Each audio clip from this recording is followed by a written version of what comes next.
Hello दोस्तों, स्वागत है आपके अपने YouTube channel study with Kuldeep में। और आज हम डिस्कस करेंगे चैप्टर 1, दो ध्रुवीयता का अंत। पार्ट हमारा सेकंड है, ठीक है। अगर आपने पहला पार्ट नहीं देखा है तो आप प्लीज़ पहला पार्ट देख लो, क्योंकि यहाँ से फिर चीज़ें आपको नहीं देखोगे फर्स्ट पार्ट तो दिक्कत होगी। हमारी फर्स्ट हेडिंग है दो ध्रुवीयता की परिभाषा। देखते हैं दो ध्रुवीयता क्या होता है, ठीक है। जब विश्व राजनीति में दो महाशक्तियां आमने सामने हो और दोनों एक दूसरे की विचारधारा की कट्टर विरोधी हो। क्या हो? कट्टर विरोधी। और कहाँ हो? आमने सामने हो। जब विश्व राजनीति में दो महाशक्तियां एक दूसरे के आमने सामने हो, मतलब एक दूसरे की कट्टर विरोधी हो और दोनों में तनाव की स्थिति रहती हो, उसे दो ध्रुवीयता कहते हैं। फिर से समझो। इसमें बेसिकली बताया कि जब दो महाशक्तियां आमने सामने हो और दोनों एक दूसरे की क्या हो, जो विचारधारा है उसकी कट्टर विरोधी हो। पहली चीज, दो महाशक्ति आमने सामने हो, ठीक है। दूसरी चीज, वो दोनों महाशक्ति एक दूसरे की विचारधारा की कट्टर विरोधी हो। और तीसरी चीज, उनके बीच हमेशा तनाव की स्थिति रहती हो। ऐसी स्थिति को क्या कहेंगे? दो ध्रुवीयता, ठीक है। आगे चलते हैं।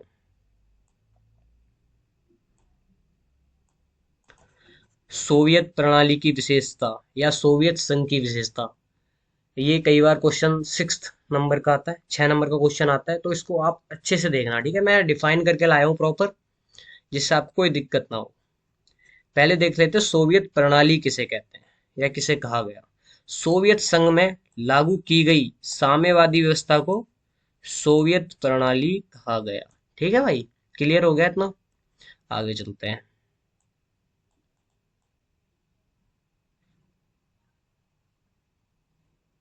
सोवियत प्रणाली या सोवियत संघ की विशेषता देख लो। एक दलीय शासन।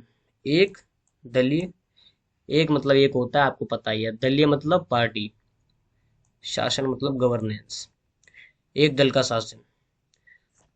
सोवियत संघ में क्या था? एक दल का शासन था।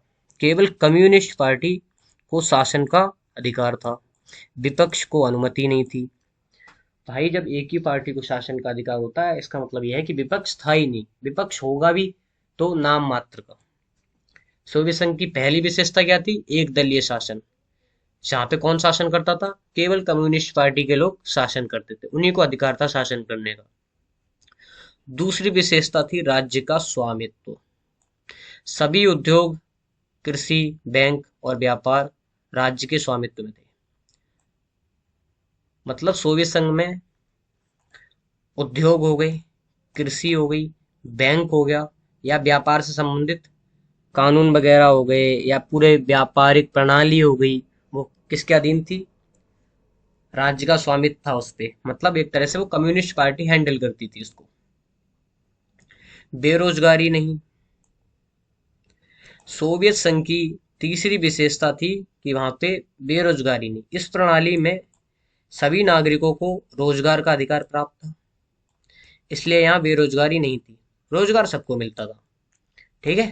पहली हमारी हेडिंग थी एक दलीय शासन। एक दलीय शासन में आपको लिखना है कि एक ही पार्टी का शासन था, कम्युनिस्ट पार्टी। और विपक्ष, विपक्ष नाम मात्र की भूमिका में था। ठीक है। उसको अधिकार ही नहीं था जब शासन करने का, तो फिर विपक्ष किस चीज का? राज्य का स्वामित्व था सारी चीजों पे, जैसे उद्योग हो गया, कृषि हो गई, बैंक हो गया और व्यापार हो गया। ये किसके अंडर में आते थे? राज्य के अंडर में। बेरोजगारी नहीं थी, मतलब सबको रोजगार मिलता था। ये तीसरी विशेषता थी सोवियत प्रणाली की। समानता पर बल। समानता पर बल देते थे ये लोग, सोवियत संघ वाले। इनकी सोवियत संघ की चौथी विशेषता है समानता पर बल। समाज में आर्थिक और सामाजिक समानता लाने का प्रयास किया जाता था। चौथी विशेषता थी समानता पर बल। इसमें क्या करा जाता है? कौन सी समानता पर बल दिया जाता था? आर्थिक समानता और सामाजिक समानता। पांचवी विशेषता थी नागरिक स्वतंत्रता की कमी। प्रेस, अभिव्यक्ति और राजनीति प्रणाली की स्वतंत्रता सीमित थी। एक मिनट रुको।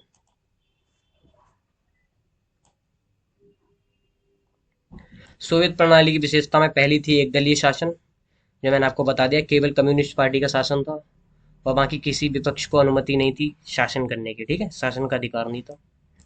राज्य का स्वामित्व, उद्योग हो गया, कृषि हो गया, बैंक हो गया, व्यापार हो गया, इन सब पर किसका स्वामित्व था? राज्य का स्वामित्व होता था।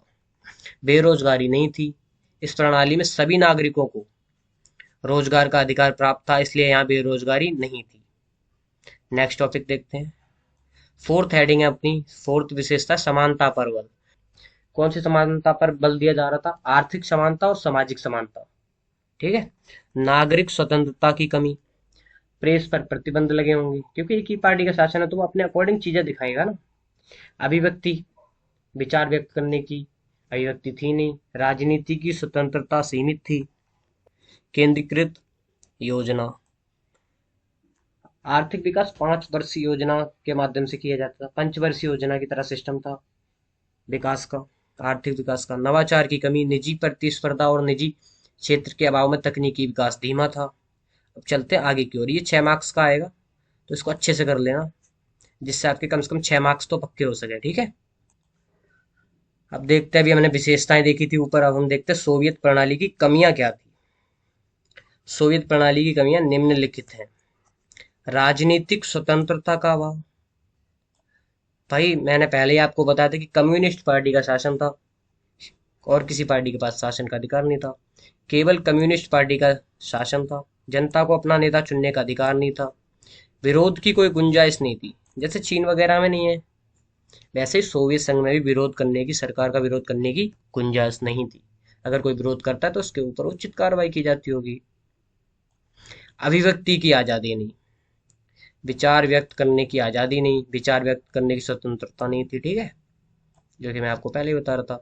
सरकार की आलोचना करने वालों को सजा। देखो मैंने बताया था ना कि विचार व्यक्त करोगे या सरकार के विरुद्ध बोलोगे तो उसकी सजा मिलेगी, तो सरकार की आलोचना करने वालों को सजा मिलती थी।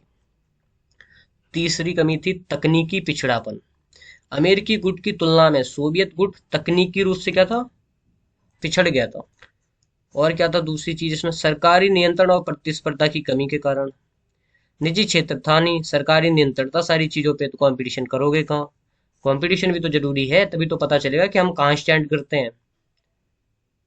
भ्रष्टाचार में वृद्धि, भ्रष्टाचार बढ़ रहा था देश में। सरकारी तंत्र भ्रष्ट हो गया था, जो सरकारी सिस्टम था उनका वो प्रॉपर भ्रष्ट हो चुका था। योजनाएं कागजों पर बनती थी, योजनाएं सिर्फ कागजों पर बनती थी, उनको जमीन पर लागू करने वाला तंत्र कमजोर। मतलब जो उनकी ब्यूरोक्रेसी थी, नौकरशाही नौकरशाही वाला सिस्टम था, वो पूरा तंत्र कमजोर हो गया था। सिर्फ योजनाएं कागजों पर बनती थी, उनको जमीन पर लागू करने के लिए सक्षम नहीं थे वो लोग। पांचवी कमी थी जनता में असंतोष। आवश्यक वस्तुओं की कमी के कारण भाई जनता में असंतोष फैल गया। कैसे? आवश्यक वस्तु नहीं मिल पा रही थी उन्हें। लोग लोकतंत्र और बेहतर जीवन की मांग कर रहे थे। लोग क्या कर रहे थे? लोकतंत्र और बेहतर जीवन की मांग। जनता में असंतोष के दो कारण थे। आवश्यक वस्तुओं की कमी हो रही थी एक तो, दूसरा था लोकतंत्र और बेहतर जीवन की मांग कर रहे थे लोग कि भाई हमें अब लोकतंत्र चाहिए और बेहतर जीवन चाहिए। अलग होने की भावना, सिक्स्थ पॉइंट था हमारा, अलग होने की भावना। अलग अलग गणराज्यों में स्वतंत्रता की मांग बढ़ने लगी। अलग अलग गणराज्यों में क्या हुआ? स्वतंत्रता के लिए मांग बढ़ने लगी कि भाई हम स्वतंत्र रहेंगे, अब अलग देश बनाएंगे। केंद्र सरकार एकजुट करने में असमर्थ। जो उनकी सेंट्रल गवर्नमेंट थी उन्होंने ट्राई करा बट वो इन राज्यों को नहीं मना पाए और लास्ट में क्या परिणाम निकला कि सोवियत संघ का विघटन हुआ।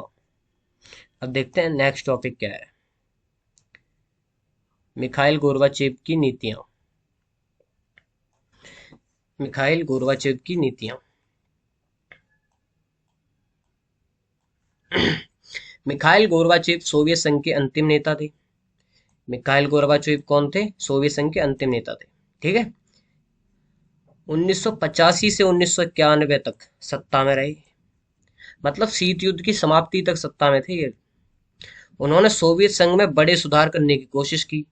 क्या करा? सोवियत संघ में बड़े सुधार करने की कोशिश की, जिनमें दो नीतियां उनकी प्रमुख थी। जब अलग अलग गणराज्यों में मांग होने लगी ना कि हम स्वतंत्र रहेंगे या फिर हमें अलग राज्य चाहिए, तो फिर मिखाइल गोर्बाचेव ने क्या करा, ट्राई करा कि हम सिचुएशन संभाल लें और अलग ना हो ये राज्य। तो उन्होंने क्या करा, सोवियत संघ में बड़े सुधार करने की कोशिश करी, जिनमें दो नीतियां उनकी, दो पॉलिसी उनकी प्रमुख थी। देखते कौन सी दो पॉलिसी प्रमुख थी।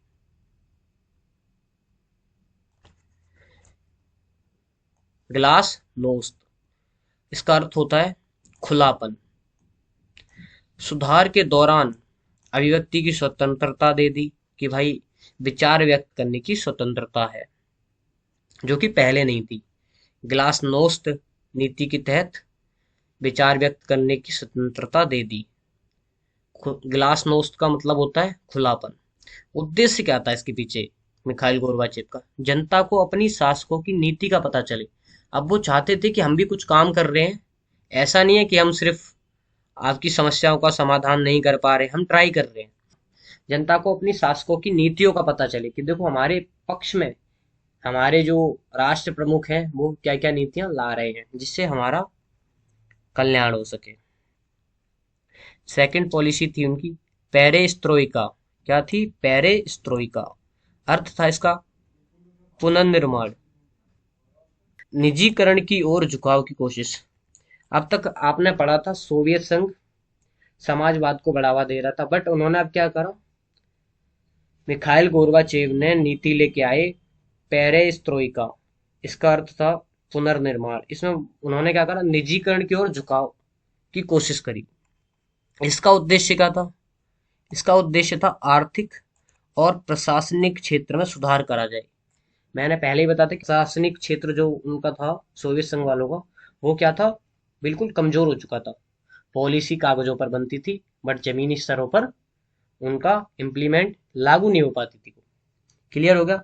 दो नीतियां थी मिखाइल गोर्बाचेव की। पहली थी ग्लासनोस्त। ग्लासनोस्त इसका अर्थ था खुलापन। सुधार के दौरान अभिव्यक्ति की स्वतंत्रता, इसमें अभिव्यक्ति की स्वतंत्रता दी गई। उद्देश्य था जनता को पता चले कि उनके शासक उनके लिए क्या नीतियां चला रहे हैं।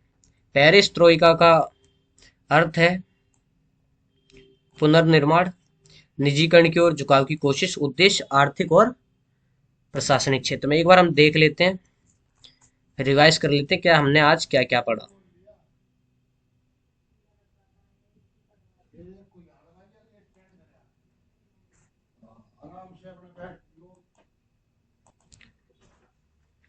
सोवियत प्रणाली की कमियां, इसमें हमने देखा राजनीतिक स्वतंत्रता का अभाव। देखो हमने क्या क्या चीजें डिस्कस कर ली। पहले हमने देखा दो ध्रुवीयता की परिभाषा। इसमें मैंने आपको बताया जब विश्व राजनीति में दो महाशक्तियां आमने सामने हो, पहली चीज दो महाशक्तियां आमने सामने हो, दूसरी चीज दोनों एक दूसरे की कट्टर विरोधी हो, तीसरी चीज मैंने क्या बताई, दोनों में तनाव की स्थिति हो, तनाव की स्थिति हो या बनी रहती हो। तीनों कंडीशन मिलेंगी तो उसे क्या कहेंगे, दो ध्रुवीयता। सोवियत प्रणाली की विशेषताएं देख लो क्या थी। एक दलीय शासन, एक दलीय शासन था, राज्य का स्वामित्व होता था, बेरोजगारी नहीं थी। चौथी विशेषता थी समानता पर बल। पांचवी विशेषता थी नागरिक स्वतंत्रता की कमी। छठी विशेषता थी केंद्रीकृत योजना। और सातवीं विशेषता थी नवाचार की कमी। ये सात विशेषताएं थी जो कि 6 नंबर में कई बार पूछी जाती है, तो इसको आप अच्छे से कर लेना, ठीक है, कि पता चले बाद में बोलो सर जी आपने तो बताया नहीं था मुझे, तो मैं आपको बता रहा हूँ, ठीक है, कर लेना आप। सोवियत प्रणाली की कमियां देख लो। मान लो विशेषताएं देख ली तो कमियां भी कुछ ना कुछ होंगी ना। देखते हैं कमियां। राजनीतिक स्वतंत्रता का अभाव, केवल कम्युनिस्ट पार्टी वगैरह थे इसमें शासन करते थे, बाकी कोई पार्टी नहीं कर पाती थी शासन, अधिकार नहीं था उनको, बताया था ना। अभिव्यक्ति की आजादी नहीं थी, विचार व्यक्त नहीं कर सकता था कोई, ठीक है, उसकी स्वतंत्रता नहीं थी। अगर सरकार की आलोचना कर दी तो फिर सजा मिलेगी। क्लियर हुई बात? और थर्ड विशेषता थी तकनीकी पिछड़ापन। अमेरिका बहुत विकसित हो रहा था तकनीकी रूप से, जबकि सोवियत गुट पिछड़ रहा था, तो तकनीकी पिछड़ापन था सोवियत संघ की तीसरी कमी में। चौथी कमी थी भ्रष्टाचार में वृद्धि। सरकारी तंत्र भ्रष्ट हो गया था इनका, योजनाएं कागजों पर बन जाती थी लेकिन जमीनी स्तरों पर लागू नहीं होती थी, क्योंकि प्रशासनिक तंत्र कमजोर था। जनता में असंतोष था, क्यों भाई, आवश्यक वस्तुओं की कमी होने लगी थी, लोग डिमांड करने लगे थे लोकतंत्र की, जिससे उन्हें बेहतर जीवन मिल सके। अलग होने की भावना आने लगी कि हम भाई अलग रहेंगे। कई गणराज्य बोलने लगे कि हम अपना अलग देश बनाएंगे। ठीक है। केंद्र सरकार ने ट्राई करा बट वो सफल नहीं रहे। केंद्र सरकार ने ट्राई करा कि हम मतलब अलग नहीं होंगे, अच्छे से विकास वगैरह करेंगे, सारी चीजों को देखेंगे, जो आपकी मांगे हैं उनको पूरा करने की कोशिश करेंगे, बट क्या हुआ, वो इस चीज में सफल नहीं रहे। आगे चलते हैं। अब देख लेते हैं मिखाइल गोर्बाचेव की नीतियां। मिखाइल गोर्बाचेव की नीतियां क्या है वो देखते हैं। मिखाइल गोर्बाचेव सोवियत संघ के अंतिम नेता थे। 1985 से 1991 तक सत्ता में रहे वो। उन्होंने सोवियत संघ में बड़े सुधार करने की कोशिश की।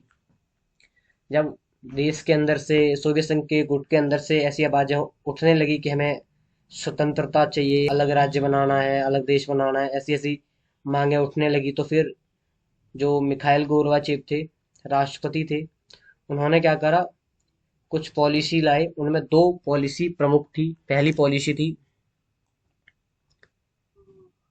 पॉलिसी थी ग्लास नोस्त। इसका अर्थ होता था खुलापन। सुधार के दौरान अभिव्यक्ति की स्वतंत्रता दे दी, विचार व्यक्त करने की स्वतंत्रता दे दी, आजादी दे दी कि विचार व्यक्त कर सकते हो, जो भी पहले नहीं कर सकते थे। क्लियर। इसका उद्देश्य क्या था, जनता को पता चल सके कि हमारे शासकों की नीतियां क्या क्या है, नीतियों के बारे में पता चले। सेकंड पॉलिसी थी जो, वो थी पेरेस्ट्रोइका। इसका अर्थ होता था पुनर्निर्माण। क्या अर्थ होता था, पुनर्निर्माण। देखते हैं इसका उद्देश्य क्या था। उद्देश्य था आर्थिक और प्रशासनिक क्षेत्र में सुधार, निजीकरण की ओर झुकाव की कोशिश करी। जहां हमने देखा था कि सोवियत संघ समाजवाद को बढ़ावा दे रहा था, सारी लड़ाई ही विचारधारा की थी, अब उसने क्या करा, पेरिस ट्रोइका पॉलिसी के तहत उन्होंने निजीकरण की ओर झुकाव की कोशिश करी। इसका उद्देश्य आर्थिक और प्रशासनिक क्षेत्र में सुधार था। आई होप आपको ये चैप्टर अच्छे से समझ आया होगा। अगर आपको वीडियो अच्छी लगी तो वीडियो लाइक कर दो, कमेंट कर दो, और बाकी अपने दोस्तों को शेयर कर दो, जिससे ज़्यादा से ज़्यादा लोग इस वीडियो से फ़ायदा उठा सकें। मिलते हैं नेक्स्ट वीडियो में, जो कि हमारा थर्ड पार्ट होगा इस चैप्टर का। उसमें हमारा पूरा चैप्टर कंप्लीट हो जाएगा। Thank you.